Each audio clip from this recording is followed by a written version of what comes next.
The courtroom fell silent as 12-year-old Sage Arrow Thorne stood up and pointed directly at one of Chicago's most respected judges. "You're wrong," he declared, his voice echoing in the stunned quiet.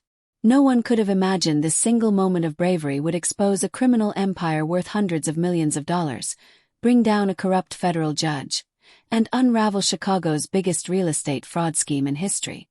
This is the story of how Sage Thorne discovered that his grandmother's foreclosure case was just the tip of the iceberg, leading him to uncover a massive conspiracy involving Legacy Crown Bank, the powerful Salvetti crime family, and Judge Thaddeus Ravencroft, a man who had been stealing homes from hundreds of innocent families for over a decade. Sage sat at his desk, buried beneath stacks of foreclosure notices and bank statements. His grandmother's reading glasses were perched on his nose as he traced his finger along columns of numbers. The late afternoon sun cast long shadows across his bedroom wall, but he barely noticed the time passing. "Dinner's ready, sweetheart," his grandmother called from downstairs. "Just a minute, Gran," Sage shouted back. He kept his attention on the papers. Something wasn't adding up, and he could feel it in his bones. The smell of pot roast finally lured him downstairs, where he found his grandmother waiting at their small kitchen table. Her silver hair neatly pinned back, but her eyes revealed her exhaustion. Another letter from Legacy Crown Bank lay unopened beside her plate. "You should be playing with your friends, not buried in those numbers," Wren said softly. Sage shook his head. "The bank's numbers are wrong, Gran. They have to be. Look at this." He pulled a crumpled paper from his pocket. "They say we missed payments from March to June, but I found your receipts, every single one. And the interest rates. They keep changing them without notice." "That's not legal," Wren sighed. "Sage honey, sometimes things are too big for us to fight. Legacy Crown is the biggest bank in Chicago. Judge Ravencroft has already scheduled the foreclosure hearing." Sage's voice hardened. "Did you know he's handled every single foreclosure case for Legacy Crown this year? Every single one. And guess what? The bank wins every time." "Wow, how do you know that?" she asked. "I counted. I went through public records at the library. There's a pattern, Gran, and patterns don't lie." Before she could respond, a sharp knock at the door startled them both. Through the window, they could see an expensive black car idling at the curb. Wren hesitated, then turned the knob. Standing on their porch was Slate Holloway, Legacy Crown's impeccably dressed attorney, his smile not reaching his cold eyes. "Mrs. Thorne," he said smoothly, "I thought we should have a chat before tomorrow's hearing to make things easier for everyone." Sage stepped forward, heart racing. "You mean you want my grandmother to give up without a fight?" Holloway's smile tightened. "Young man, these are complicated matters that children shouldn't concern themselves with. Like how you changed her interest rate 3 times without notification, or how you applied payments to late fees instead of principal." His voice darkened. "You should teach your grandson to mind his own business, Mrs. Thorne. Chicago can be a dangerous city for people who stick their noses where they don't belong." "Are you threatening a child?" Wren's voice was steel. "Course not. Just offering friendly advice." Holloway straightened his tie. "See you in court tomorrow. Judge Ravencroft doesn't like to be kept waiting." After he left, Wren locked the door, trembling. "What have you gotten yourself into?" she whispered to Sage. "The truth, Gran, and they're scared of it." Later that night, Sage couldn't sleep. He sat at his window, watching the city lights flicker, his laptop glowing with spreadsheets and case numbers. Hundreds of foreclosures all followed the same pattern, all approved by Judge Ravencroft and all benefiting Legacy Crown Bank. Then, his phone buzzed with an ominous message from an unknown number. "Drop it, kid. Some doors shouldn't be opened." Sage stared at the screen, a mix of fear and courage clawing at him. Tomorrow, he would stand in Judge Ravencroft's courtroom. Tomorrow, he'd either save his grandmother's home or start a war with some of the most powerful people in Chicago. Morning light filtered through the courthouse windows as Sage and Wren made their way through security. Sage clutched his backpack filled with documents he'd gathered over the past weeks, his stomach churning with nervousness. Remember what I taught you about respect in court? Wren whispered, straightening her tie. Yes, Gran, but remember what you taught me about standing up for what's right. Sage shot back. They entered Courtroom 302, where Judge Ravencroft's name gleamed in gold letters on the door. Inside, Slate Holloway sat at the plaintiff's table, arranging papers. He smirked when he saw them. Ah, the Thorns. Ready to be reasonable today. Before they could respond, a sharp voice cut through the air. All rise. The Honorable Judge Thaddeus Ravencroft presiding. The judge swept into the courtroom, robes billowing, scanned the room, and settled his steel-gray eyes on Sage. First case. Legacy Crown Bank versus Thorn. Foreclosure proceedings, he droned, voice clipped and bored. Holloway stood smoothly. Your Honor, this is a straightforward case. The defendants have failed to maintain their mortgage payments. We're requesting immediate possession of the property. Mrs. Thorn. Judge Ravencroft raised an eyebrow. Wren stood, hands trembling slightly. Your Honor, we have evidence that. Sage interrupted, summoning all his courage. I'd like to present something to the court. The judge narrowed his eyes. Young man, this is not show and tell. No, sir. Sage took a deep breath. It's evidence of systematic fraud. The courtroom fell silent. Holloway's smirk vanished. I've analyzed every foreclosure case Legacy Crown brought before this court in the past year. 178 cases. Every single one was assigned to you, Judge Ravencroft. Every single one ruled in the bank's favor. That's enough, Ravencroft growled. But that's not all. Sage pulled papers from his backpack. Look at the transfer dates on these documents. The properties were sold to shell companies before the foreclosures were even filed. Companies owned by Rex Salvetti. At the mention of Salvetti's name, a muscle twitched in Judge Ravencroft's jaw. The woman in a dark suit nearby leaned forward, taking notes. This is absurd. Holloway interjected. Your Honor, we move to strike this irrelevant. Revealing files. Sage grew stronger. The fact that my grandmother's payments were deliberately misapplied or that her interest rate was illegally changed 3 times. Judge Ravencroft slammed his gavel. That's enough. One more word, and I'll have you removed for contempt. A new voice spoke from the back of the courtroom. Your Honor, Agent Maven Cruz, FBI. We'd be very interested in hearing the young man's evidence. The courtroom erupted in whispers. Holloway's face turned pale, and Judge Ravencroft's knuckles turned white on his gavel. This hearing is adjourned. Ravencroft snapped. Mrs. Thorn, control your grandson. As people filed out, Agent Cruz approached Sage and Wren.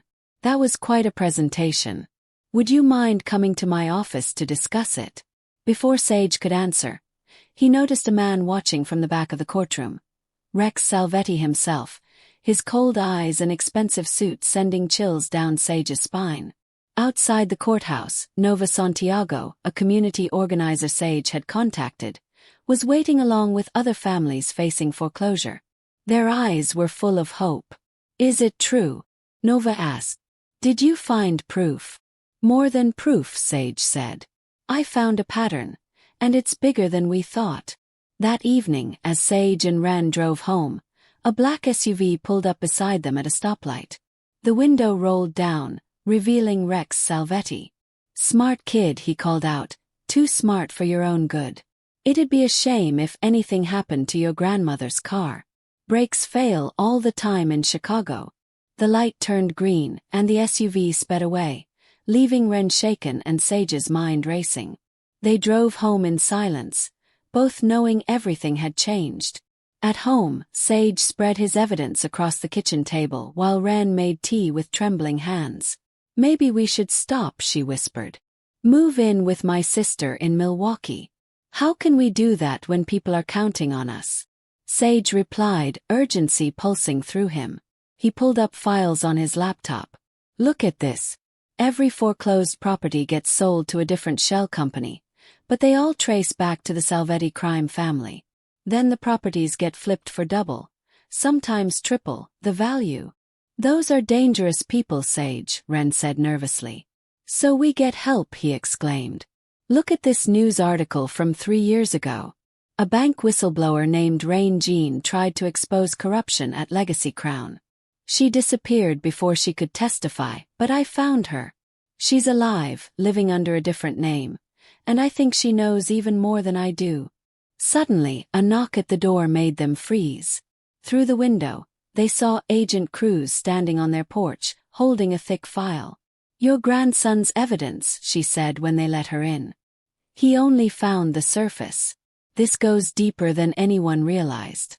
Now that he's exposed it in open court, you're both in danger. How deep? Sage asked. Deep enough that I've been investigating Judge Ravencroft for 2 years without finding what you discovered in 3 months. Deep enough that 3 witnesses have vanished. No one is safe, Ren said quietly. A car drove by slowly, its headlights sweeping across the windows. They all ducked instinctively. I can't force you to help us, Agent Cruz said. But if you do, we might finally have a chance to bring them down. All of them. But you have to understand, once you start this, there's no going back. Sage looked at his grandmother, then at the foreclosure notices on the table. Finally, he met Agent Cruz's eyes. When do we start? Agent Cruz smiled grimly. We already have, and they're already coming for us. As if to emphasize her point, Sage's phone buzzed with a text from an unknown number. You had your chance, kid. Now it's our turn. The war for truth had begun. The safe house sat on a quiet street in Oak Park, its windows darkened and curtains drawn. Inside, Sage sat at a kitchen table with Agent Cruz, going through files while Ren paced nervously. Rain Jean will be here soon, Cruz said, checking her watch. She's been in hiding for 3 years, so she's understandably cautious. Just then, a knock at the door made them freeze. Cruz drew her weapon and approached the door carefully. Through the peephole, she saw a slight Asian woman in her 40s, wearing large sunglasses even though it was evening. When Rain entered, her movements were nervous and bird-like. She removed her sunglasses, revealing alert eyes that darted around the room until they settled on Sage. So you're the boy who did what I couldn't, she said softly. You got them scared. Tell us what you know, Cruz urged. Rain settled into a chair, hands clasped tightly. 3 years ago, I was head of compliance at Legacy Crown. I noticed irregularities in the foreclosure department. Properties being sold before foreclosures were final, paperwork disappearing, judges always ruling in our favor, like Judge Ravencroft. He was just one of them, Sage interjected. Rain nodded, looking grave. When I dug deeper, I found something worse. The bank wasn't just stealing homes. It was laundering money for the Salvetti family. Hundreds of millions of dollars. Before she could continue, a flashlight beam swept outside the door. Cruz moved to check it, then swore under her breath. Chicago PD, she said. But I didn't call them. Suddenly, a sharp knock at the door called out, FBI. This is Detective Cade. We got a report of suspicious activity. Cruz's grip tightened around her weapon. Something's wrong. Rain, take them out the back. Before they could move, 2 men in police uniforms burst through the door, guns drawn. Sage noticed something strange. Their badges didn't match their uniforms. Nobody move. One of the fake officers ordered. Rain acted instantly, throwing her scalding coffee at them. Cruz tackled the first officer while Sage and Ren dove behind the counter. Gunshots cracked through the air. Run! Cruz shouted, struggling with the attacker. Sage and Ren bolted for the garage, Rain right behind them. They could hear fighting and more shots from inside the house. Cruz's car sat ready, keys in the ignition. Rain jumped into the passenger seat while Sage and Ren scrambled into the back. Bullets pinged off the garage door as they peeled out into the night. Those weren't real police. Sage shouted as they sped away. No, Rain confirmed grimly. Salvetti's men found me 3 years ago the same way. That's why I ran. They drove through back streets, taking random turns to shake any pursuit. Finally, Rain directed them to an old apartment building on the south side. I have a safe place here, she said. We need to check on Agent Cruz. Sage blurted. Call from Cruz came a few minutes later. I'm okay. One got away, but I've got the other in custody. He's talking. What did they want? Vane asked. Not what who. They were after Rain. And now we know why. Cruz's voice was grim. The man I caught, he had paperwork on him. Account numbers, transfer records. It's all connected to the money laundering. Sage realized, his heart racing. Palmer, who else was at that meeting? Vane asked. City officials, bank executives, even some prosecutors, Palmer replied. But Dominic showed us something else. Blueprints of every FBI building in Chicago. He has people inside federal law enforcement. Cruz's jaw tightened. That explains a lot. Meanwhile, Sage felt urgency pulse through him. They have to know where we are. We need to find out where they're keeping their records. Just then, a knock at the door sent them all jumping. Agent Cruz opened it cautiously, revealing a tall figure on the porch. Cruz, you've got to help us. The new information. It's everything, Sage said urgently, showing the officer the new files he had discovered. All right, Cruz said, taking the papers. Let's see what we can do. That night, as they planned their next move, Sage heard a sharp knock at the door that made his heart race. Agent Cruz jumped up, gripping her gun. Sage felt a chill run down his spine. On the other side of the door stood men in black suits. Sage's mind raced. They're here. We need to hide.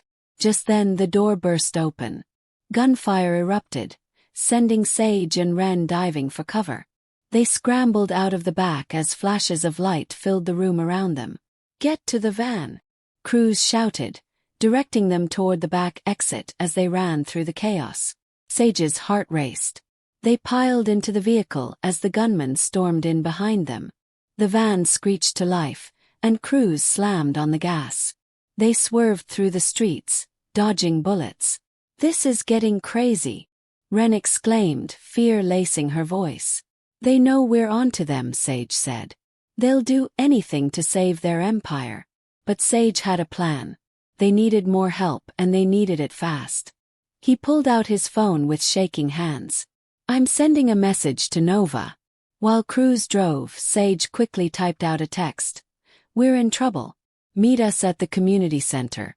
We need backup. At the community center, Nova gathered families together, rallying support.